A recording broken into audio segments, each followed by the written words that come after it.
байдаг эрүү цагаан холтон нэгэнжи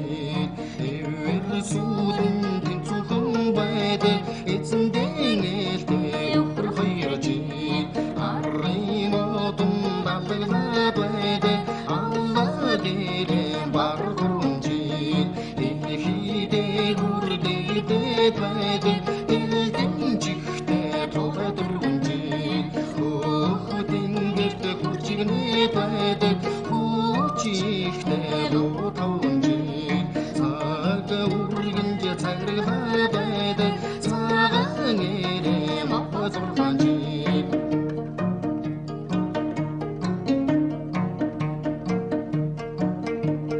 цагийн газрыг дорчлоод байдаг